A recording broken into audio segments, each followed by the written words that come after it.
नमस्कार दोस्तों, मैं प्रभात तिवारी और सार्थक क्लासेस के यूट्यूब चैनल पर आप सभी लोगों का एक बार फिर से बहुत बहुत स्वागत करता हूं। आज का वीडियो दोस्तों बहुत ही महत्वपूर्ण है क्योंकि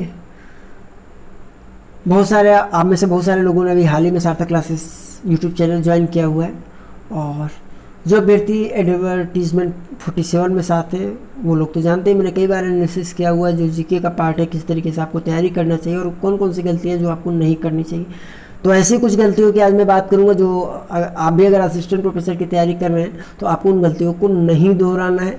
अन्यथा जीके पार्ट में आप विद्वान तो बन सकते हैं, लेकिन हो सकता है कि सफलता से कुछ कदम आप दूर रह जाएं। उसका रीज़न ये है कि जो असिस्टेंट प्रोफेसर का एग्ज़ाम है, आप जानते हैं कि आपका जो चयन किया जाना है वो विशेषज्ञ के लिए किया जाना है, यानी आपका जो कोर सब्जेक्ट है उसके लिए आपका सिलेक्शन किया जाना है। लेकिन चूंकि जो लिखित परीक्षा है उसमें जीके भी एक पार्ट है, तो उसको भी आपको तैयार करना आपकी सफलता के लिए। एक रणनीतिक तौर पर जो हमारा पिछला अनुभव, उसके आधार पर हम ये कह सकते हैं कि एक जो आप लोग अक्सर क्वेश्चन पूछते हैं कि सर हमारे विषय में जो है एक सेफ स्कोर क्या होगा, तो यूपीएससी के 99% सब्जेक्ट्स में अगर आपका स्कोर 80 क्वेश्चन के आसपास है तो ये एक बहुत ही सिक्योर स्कोर होता है। इसको पाने के लिए एक सिंपल सी रणनीति होनी चाहिए कि 60 कम से कम आप सब्जेक्ट में टारगेट कीजिए और 20 कम से कम आप जो है जीके में टारगेट कीजिए, यानी 20 प्लस और 60 के आसपास सब्जेक्ट अपने आप में आपकी सफलता को निश्चित करता है। कुछ लोग एक गलती करते हैं कि सब्जेक्ट को कम और जीके को अधिक ध्यान देने लगते हैं, यानी जीके को अधिक डीप पढ़ने लगते हैं और सब्जेक्ट को थोड़ा सा एक ओवर कॉन्फिडेंस हो जाता है कुछ लोगों को, भाई सब्जेक्ट हमारा स्ट्रांग है, हम नेट है, इसमें जेआरएफ है, मैं पीएचडी कर लिया। ऐसा हो सकता है, देखिए आप में से सभी लोग लगभग समझदार हैं, लेकिन अगर आप भी ऐसी गलती करते हो तो ऐसी गलती आप मत कीजिएगा। क्योंकि सब्जेक्ट जो है आपका कोर्स सब्जेक्ट है, उसमें कहाँ से कौन सा और किस तरीके से घुमा के क्वेश्चन पूछ लिया जाएगा, आते हुए भी आपका क्वेश्चन गलत होने की संभावना पूरी बनी रहती।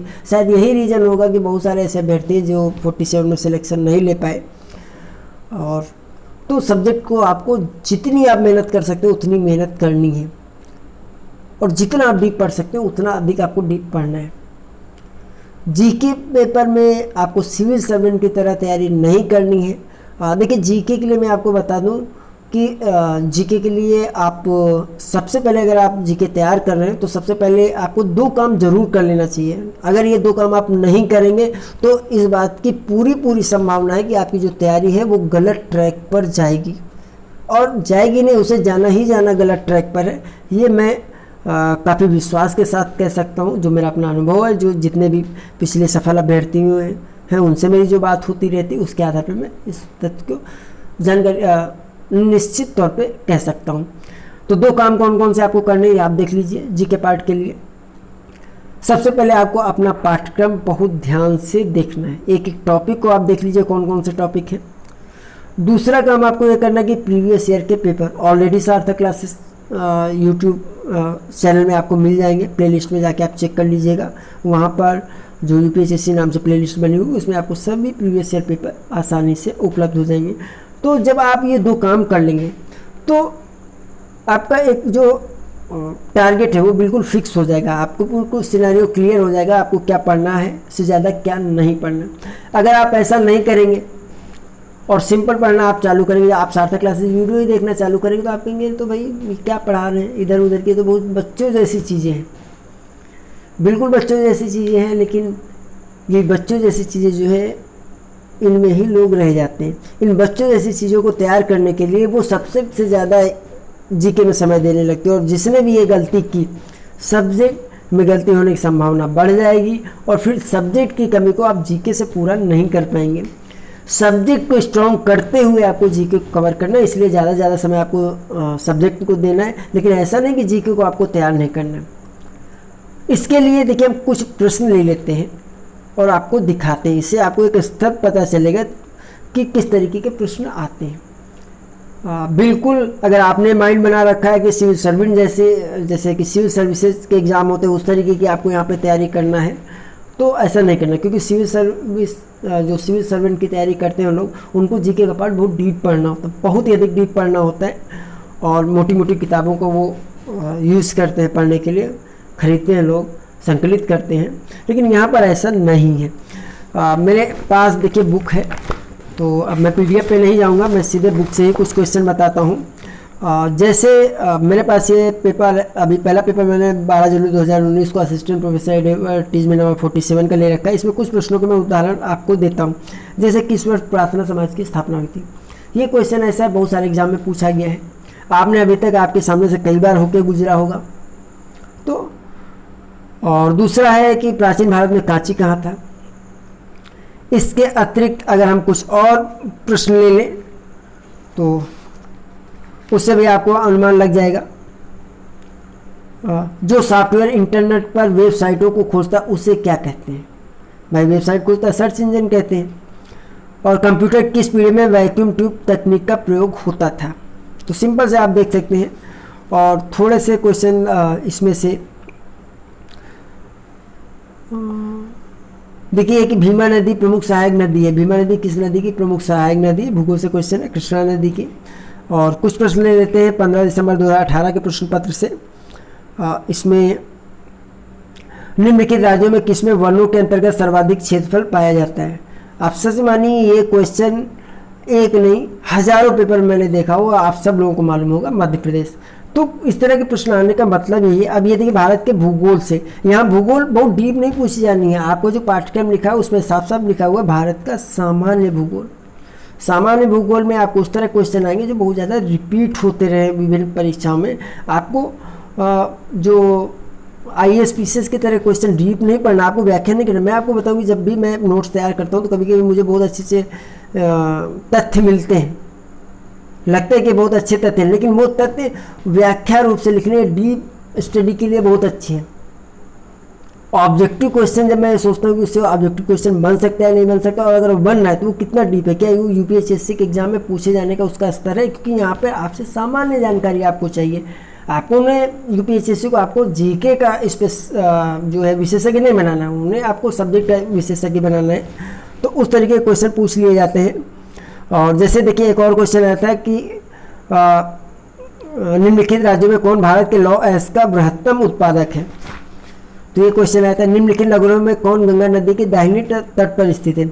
और एक क्वेश्चन आप देख लीजिए, मैं सारे अभी के जो 47 के प्रश्न में देख रहा हूँ, वेदों की ओर वापस लौटो का नारा किसने दिया था। भाई जो मैं बताऊँ कि कक्षा 4-5 में जो EVS की बुक चलती है ना, उसमें भी कक्षा 5 से ही पढ़ाया जाने लगता है। तो इस तरह क्वेश्चन आते हैं सारे जो रिपीटेड क्वेश्चन। भारत की संसद में शामिल, ये क्वेश्चन आया था पिछली बार। अब भाई भारत की संसद में कौन कौन शामिल है, तो स्वाभाविक बात है कि कक्षा 8 का भी बच्चा जानता होगा, 7 का भी जानता होगा। तो भारत के राष्ट्रपति, लोकसभा, राज्यसभा या उपयुक्त सभी। तो इस तरह क्वेश्चन आते हैं। तो आप देख रहे हैं कि बहुत डीप नहीं आता है। अगर आप सही तरीके से अपना जो सिलेबस है उसको फॉलो करते हुए सामान्य स्तर से भी पढ़ लेंगे तो निश्चित तौर पे 20+ क्वेश्चन आपके होने वाले हैं, अगर आपने ईमानदारी से पढ़ा। अच्छा, आपको जो पाठ्यक्रम है इसमें कुछ टॉपिक ऐसे हैं जिन पर आपको ज़्यादा मैटर नहीं मिलने वाला है, और कुछ टॉपिक ऐसे हैं कि जिनको आप पढ़ते रहिए तो पढ़ते ही रहिए, कोई अंत नहीं। जैसे कि इकाई 5 में हम बात कर लें भारतीय राष्ट्रीय आंदोलन 1857 से 1950। इसको आप जितनी मोटी बुक से पढ़ना चाहें पढ़ें, कम ही है, ठीक है। इसके अतिरिक्त अगर आप जो ICT का पार्ट लीजिए तो ICT का पार्ट आप थोड़ी सी मेहनत करते कवर हो जाएगा, ठीक है। संविधान में भी देखिए बहुत स्पेसिफिक दिया है, प्रस्तावना, मूल अधिकार, निर्देशक सिद्धांत, इनको पढ़ लीजिए। भारतीय राजनीतिक व्यवस्था, विधायिका, कार्यपालिका, न्यायपालिका, निर्वाचन आयोग, लोक सेवा आयोग, बस इतना ही, पूरा संविधान नहीं है। तो इसीलिए मैं कहता हूँ कि जब आप अपने पाठ्यक्रम को सामने रख के सही रणनीति बना के सिंपल जो साधारण किताबें होती हैं उनसे भी पढ़ लेंगे, सार्थक क्लासेस वीडियो भी देख लेंगे, तो आपका काम हो जाने वाला है। और इससे बड़े मैं आपको बता दूं कि 1-2 प्रश्न ऐसे आए थे कूट मिलान वाले, वो इस तरह के थे कि जिनको देख के आसानी से आप जो है उनका आंसर निकाल सकते हैं। जैसे ये परीक्षा 2014 में हुआ था एग्जाम, और इसमें कुल मिलान का आया था। कुल मिलान में था दीन इलाही, दासवंश, साइमन कमीशन, औसत दूसरी तरफ था कुतुबुद्दीन ऐबक, 1928, चरक और अकबर। और सिंपल दीन इलाही सब कोई जानता है, अकबर औसत से संबंधित चरक है। और सबसे बड़ी बात है इसका जो कूट मिलान दिया हुआ उसमें अगर आपको केवल इतना भी पता है कि दीन इलाही किसने दिया था, अकबर, तो वो ऑप्शन में सीधे आप मिला ले जाएंगे, कहीं पर भी जो है इसमें रिपीट नहीं दिया हुआ है ऑप्शन, तो आसानी से आप कर सकते हैं इसको। तो थोड़ा सा आप मेहनत करेंगे तो हो जाएगा। जैसे कि यूजीसी के, तो मैंने देखा कि कई पेपर में यूजीसी का गठन कब हुआ, यूजीसी का को संवैधानिक दर्जा कब दिया गया, तो इस तरीके के क्वेश्चन पर हमें मिल रहे हैं। यानी बहुत अधिक डीप नहीं है। ईमानदारी से अगर आप पाठ्यक्रम फॉलो करते हैं तो जीके का पार्ट आपका अच्छा होने वाला है। तो जीके को आप उतना पढ़ते जाइए, प्रैक्टिस ज़्यादा से ज़्यादा करते रहिए, सब्जेक्ट पर आप समय ज़्यादा दीजिए। अगर आप उल्टा करेंगे, जीके के लिए आप जो है 4 घंटे आप देंगे और सब्जेक्ट के लिए अगर आप 2 घंटे दे रहे हैं, तो फिर आप मेहनत तो कर रहे हैं 6 घंटे की, लेकिन बस वही हो जाएगा कि सही समय में, सही दिशा में, सही रणनीति के साथ अगर तैयारी नहीं होगी तो सफलता थोड़ा मुश्किल है। और इसी आधार पर जो स्टडी मटेरियल सार्थक क्लासेस का होता है, जो टेस्ट सीरीज होती है, वो सारा मैं इसी को ध्यान में रख के तैयार करता हूँ।